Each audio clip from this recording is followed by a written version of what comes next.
Saya kerja dekat pejabat Perdana Menteri. So saya dengar banyak rumours. This rumours is the one that I heard.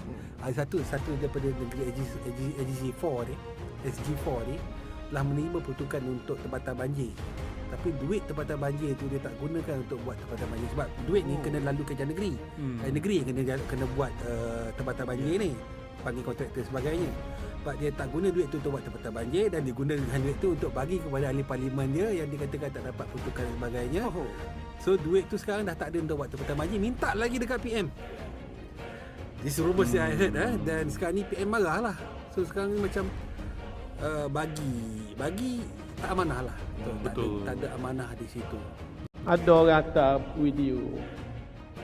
Boleh dia buat kenyataan bahawa projek tebatan banjir yang kerajaan pusat bagi kepada kerajaan negeri, dia kata kerajaan negeri menyalahgunakan, iaitu dengan mengambil peruntukan ini diberi kepada ahli-ahli parlimen. Jadi kerajaan negeri ambil duit ni bagi kepada ahli parlimen. Sebab tu tebatan banjir itu tak siap. Jadi saya nak jelaskan, ini fitnah. Ini bohong. Tebatan banjir itu projek persekutuan, bukan projek kita. Dan dari segi tawaran kepada kontraktor juga dibuat oleh kerajaan persekutuan. Pembayaran kepada kontraktor juga dibuat oleh kerajaan persekutuan, tidak melalui kerajaan negeri. Jadi janganlah kita sebar benda-benda bohong. Orang ni jawatan besar ni. Jawatan besar. Jadi macam mana ni? Boleh berlaku macam ni, memfitnah? Dia tak boleh. Mengaji, tengok PhD. Dia biasa orang PhD ni bercakap berdasar pada fakta. Orang PhD ni orang buat kajian. Dia buat kajian, dia tak boleh fakta salah. Ini bukan setakat salah, ini memang fitnah. Tak boleh. Kita kena ingat, kita nak tulis apa, kita nak cakap apa pun, kena ingat semua dicatat. Dicatat oleh malaikat. Wa kulla insanin alzamnahu ta'irahu fi 'unuqihi wa nukhriju lahu yaumal qiyamati kitaban yalqahu mansyura iqra kitabaka kafa bi nafsika al-yawma 'alaika hasiba. Tiap-tiap orang Allah Taala sebut. Tiap-tiap orang termasuk kita. Fa kullu insanin alzamnahu ta'irahu fi 'unuqi.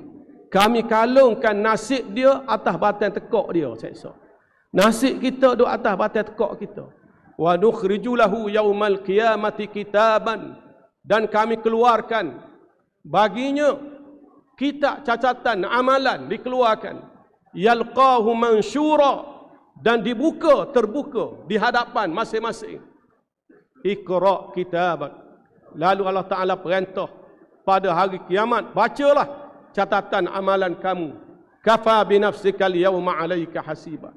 Hari ini memadailah diri kamu sendiri menjadi penghitung terhadap apa yang kamu buat. Jadi yang kita ucap ni semua dicatat oleh malaikat. Ma yalfizu min qawlin illa ladaihi raqibun atid. Tak keluar sepatah perkataan pun kecuali raqib atid duk catat. Wa inna alaikum lahafizin kiraman katibin ya'lamuna ma taf'alun. Tiap-tiap orang di kalangan kamu ada penulis yang mulia, ada pengawal. Ada pengawal. Pengawal tu siapa dia? Allah Ta'ala sebut kiraman katibin, penulis yang mulia. Malaikat kiraman katibin ni dia mulia, dia tak akan rasuah. Dia tak akan rasuah. Dia tulis hak kita buat, hak kita ucap, dia akan tulis. Ya'lamuna ma tafa'alun. Dia tahu belaka gapo hak membuat.